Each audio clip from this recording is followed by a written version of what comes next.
السلام عليكم ومرحبا بكم في قناة يوميات كوكا. مشاهدي الكرام، الفيديو تاع نهار اليوم خاص بوصفة الصابلي.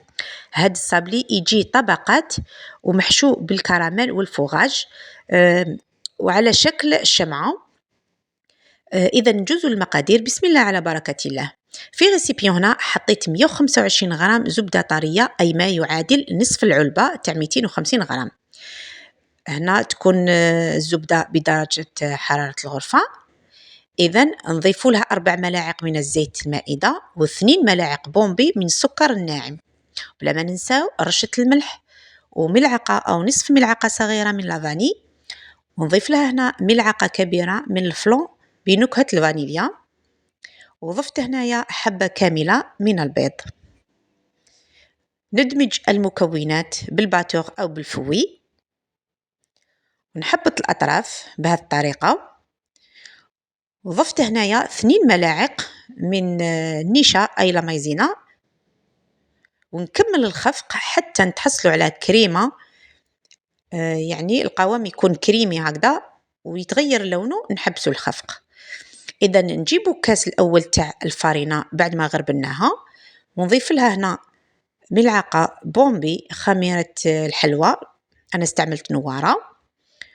وطبعا نجيب الكاس الثاني ونبدأ نضيفه بالتدريج، ونطم العجينة ديالي بهذه الطريقة، ونضيف لافارين ديالي بالتدريج. إذن هنا دات لي 2 كيسان تاع الفارينة. حذار هنايا تيبسوا العجينة ديالكم. إذا نغطيها هكذا ونخليها ترتاح بوندون 5 مينوت هكذاك. حطيت سور البلان دو طرافاي هاد الكيس بلاستيكي وبسطت عليه العجينة. إذن وجبت هنا الطابع السحري اللي راني رايحة نطبع به اليوم الصابلي ديالي، وإن شاء الله تكونوا عرفتوه. إذن هذا الطابع السحري اللي هو يجي في البريس صغيرة كامل تاع القهوة. العجينة اللي تبقات لي نطمها بهذا الشكل، ونضيف لها العجينة المتبقية ونبسطها بنفس الطريقة ونطبعها. إذن ونحطها في الصينية وندخلها للفرن على 170 درجة.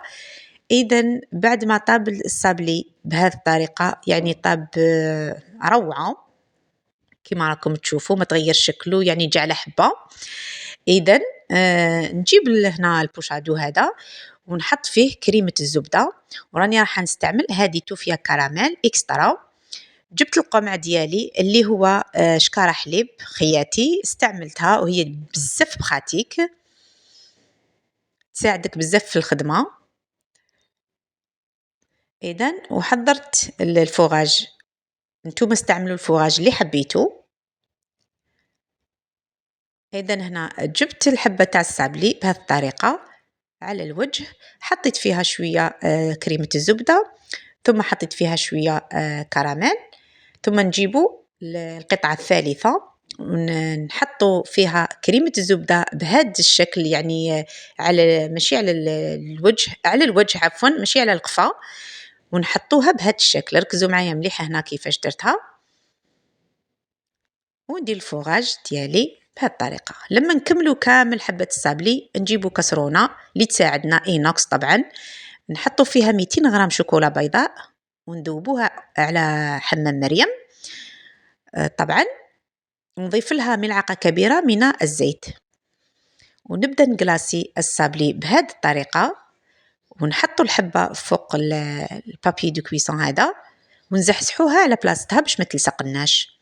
بعد ما يبست لنا الشوكولا، أنا هنا راني نلمع فيهم بالملمع الغذائي، وهذا تقدروا تستغنوا عليه. إذن هنا جبت فنجال وحطيت فيه ملعقة كبيرة من الشوكولا الذائبة ومعها ملعقة ماء ساخن، وراني ندير هنا في أسفل الحبة هنا، وباش نلصق لها نواة كوكو هذه